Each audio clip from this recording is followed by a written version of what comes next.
There are places in this world that remember. Not the way books remember or the way people do, but deeper, darker. The way a wound remembers the blade that made it. Millhaven House had stood on that hill for over 200 years. Every generation called it abandoned. Every generation was wrong. It was October when Sarah first drove through the iron gates. The headlights swept across the stone facade, and for just a moment, just a breath, she could have sworn she saw a figure standing in the uppermost window, watching. She told herself it was the trees, the old oaks that lined the driveway, their branches skeletal, reaching across the sky like fingers pressed against glass. She told herself a lot of things that night. The real estate agent had described it as a fixer-upper with historic charm. He had never mentioned the cold that lived inside the walls. Not the cold of poor insulation, not the cold of autumn, but a deliberate cold, an intelligent one, the kind that finds the back of your neck when you're alone. Sarah set her bags down in the foyer. The floorboards groaned beneath her feet. Somewhere above, in a room she had not yet entered, something shifted. She looked up at the ceiling. Nothing. Sleep came slowly and left suddenly. At 3:14 in the morning, Sarah sat upright in bed. The room was dark, the kind of dark that felt thick, that felt like it had weight. And at the foot of her bed, standing perfectly still, draped in shadow, was a shape. She could not scream. Her throat had forgotten how. The shape did not move. It simply stood there in the way that darkness stands. Patient, ancient, certain. Then the candle on the nightstand, the single white candle she had lit before bed, flickered once and went out. The shape was gone. In the morning, Sarah found the candle on the floor. Not blown over, not fallen, placed. Carefully, deliberately placed, on its side, pointing toward the door at the end of the hall, the door she had tried to open the night before, the one that had refused to turn. She opened it now. Inside was a child's bedroom, wallpaper peeling in long, slow curls, a rocking horse in the corner, its painted eyes dull and wide, and on the small wooden desk, a journal, bound in cracked leather, its pages yellowed with decades of silence. She should not have opened it, but she did. The handwriting was a child's, careful, rounded letters, the kind taught in old schoolrooms, but the words were not a child's words.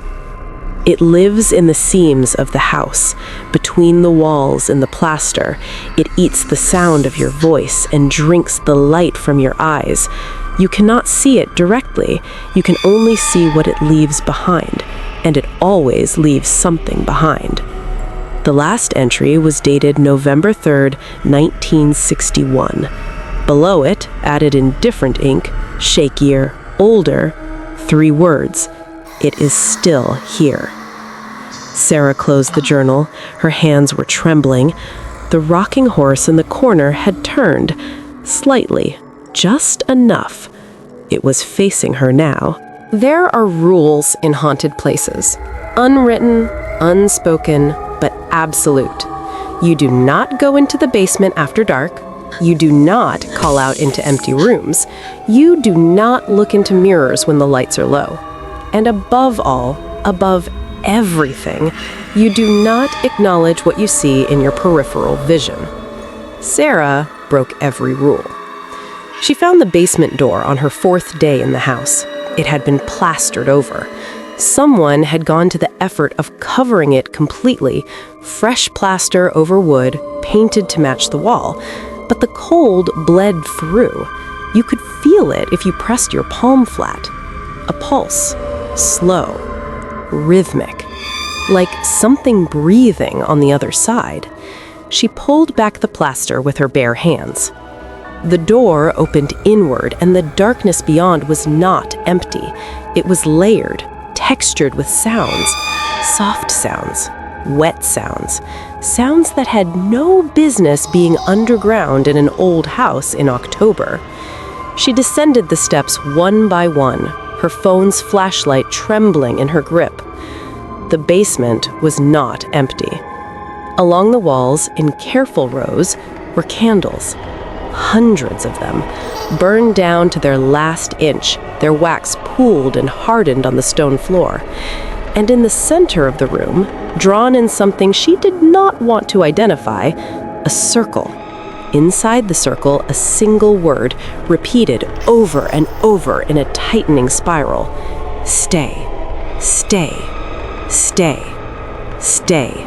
She ran. She did not make it to the front door. At the top of the basement stairs, in the long hallway, stood the mirror, an antique, oval, gold-framed, hung on the wall since before anyone living could remember. Sarah had passed it a dozen times. She had never looked closely. She looked now. Her reflection looked back, exactly as it should. Sarah. Her face. Her frightened eyes. Her hair loose around her shoulders. But the reflection was not moving with her. It was standing still, perfectly still, watching her with an expression she did not own, something between hunger and recognition. And slowly, so slowly, it raised one hand and pressed it flat against the inside of the glass. Sarah did not move. The reflection smiled. And then she heard it.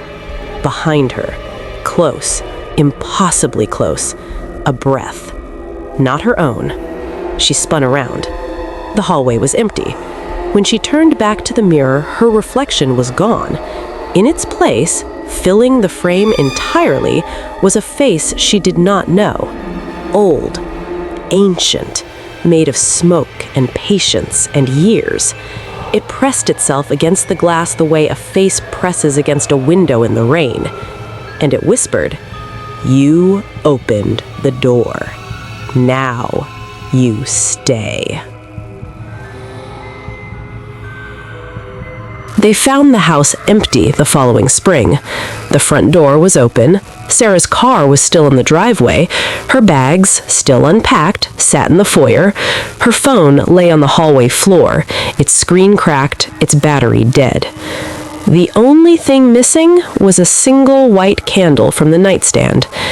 And in the mirror at the end of the hall, if you stood at just the right angle, in just the right light, there were two reflections, where there should have been one. Millhaven House was listed for sale again the following autumn. The real estate agent described it as a fixer-upper with historic charm. No one mentioned the cold. No one ever does.